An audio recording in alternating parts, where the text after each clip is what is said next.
Okay, so let's compare that with what we're doing with the inside zone now. One thing you'll notice about this alignment, again, we're in three wide with one tight end. The tight end's in an offset alignment, though, more like an H-back here. And what we're doing with our inside zone is, and I've talked about this previously, is always dragging a player across to pick up this backside defensive end. So the reason why that's advantageous is, one, it's a more natural blocking angle to push that defensive end back and create a bigger cutback lane. So if it works correctly, what you've done is wall off all of these play side defenders and then create a nice running lane for the cutback. Now, we miss a cut here, and DJ Grant has to do a better job there of picking up that backside defensive end. But we're still able to get some success on the play. Whitaker's still able to get to the cutback lane and pick up some yards. And if we look at another version, again, we'll see Grant coming down the line. And Rice really crashed his defensive ends hard.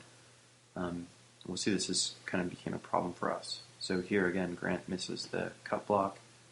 The defensive end is able to come inside here. He's actually looking for the cut there and just outruns it. We're not able to get much on this play.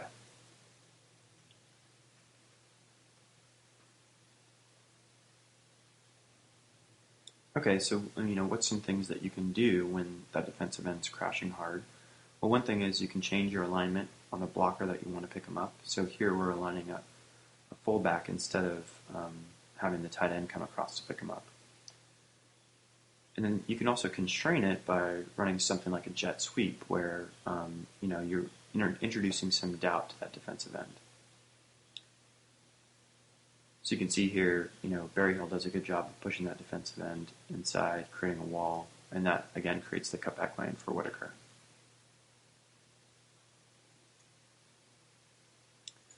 Here we ran inside zone on the goal line. I wanted to point out something just about, kind of how the offensive line is supposed to block this play. Walters has a little bit of trouble on this play. He gets good initial positioning, but then he's trying so hard to drive this block that the defensive tackle is able to shift him off and he just falls to the ground. It actually clogs up this play, causes some problems for Hopkins as well, and that really ultimately leads this play to not get in the end zone. So that's one thing our linemen have to learn to use positioning on a play like inside zone instead of trying to drive it, and that's going to be a difference from the way that they played it in the past compared to the way that they need to play it in this scheme. Let's look at a couple more versions of inside zone here. So again, Rice is giving us problems with their defensive ends crashing. They're really kind of overplaying the inside zone.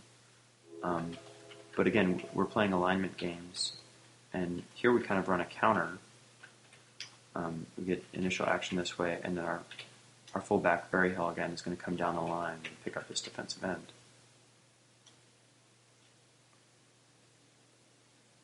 And you can see he doesn't cut.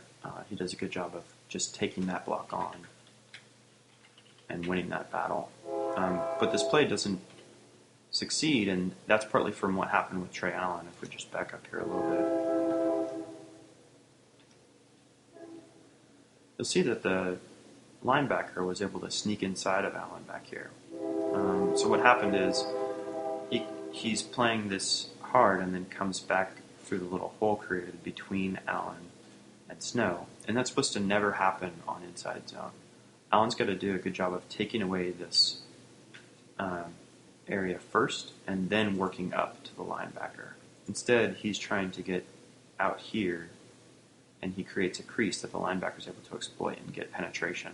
So that's the biggest killer to inside zone, is if you get a defender coming free and able to penetrate, then you're going to be able to kill the play before it has a chance to get going.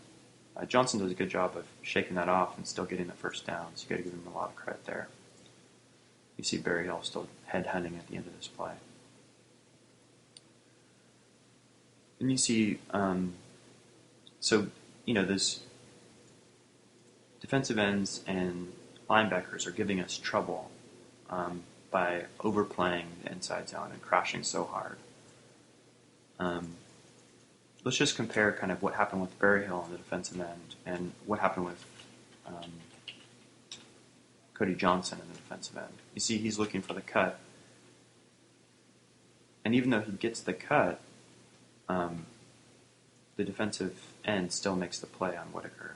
If we back this up a little bit, the other thing that's, again, to notice is that Trey Allen is struggling again with his assignment because the strong side linebacker is doing a good job of getting inside him. So again, the linebacker comes inside. Trey Allen is trying to overcompensate here. He doesn't have control.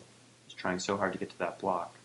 It's really important they have to maintain balance and control in this play. It's more about positioning than it is about laying a hit on someone. So the linebacker is able to get play side, and although he gets on the block, he doesn't have the positioning that he really wants.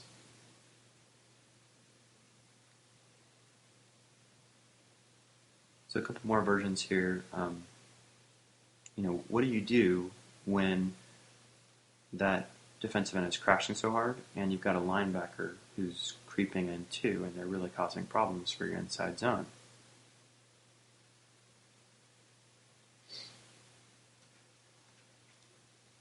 Well, the thing you can do is actually take advantage of that by using the jet sweep. And that's why these plays are packaged together. Here you see, again, the defensive end crashed.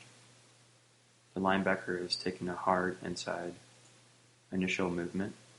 But now when we actually hand off that jet sweep, they're way out of position to be able to do anything on this play. So you end up with Berryhill out in space, doing his thing, and Monroe has plenty of running room at the edge here. So while we're on the subject of jet sweeps, let's go back to the spring game and look at the jet sweep we ran to Monroe in the spring game. Notice his depth. He's running at about 3 yards deep, and Wilson gets back and is able to make the play on him in the backfield. So that's obviously a problem. But then essentially we see the same play against Rice. Notice what we did when DJ takes this handoff. You see him kind of widen his angle to where now he's running more like 5 yards deep from where the ball is snapped, and the defensive end is not able to get to him. He's able to get to that outside, and good things result. So, instead of scrapping a play that doesn't work because of something in execution, we're adjusting a play and making it work for us.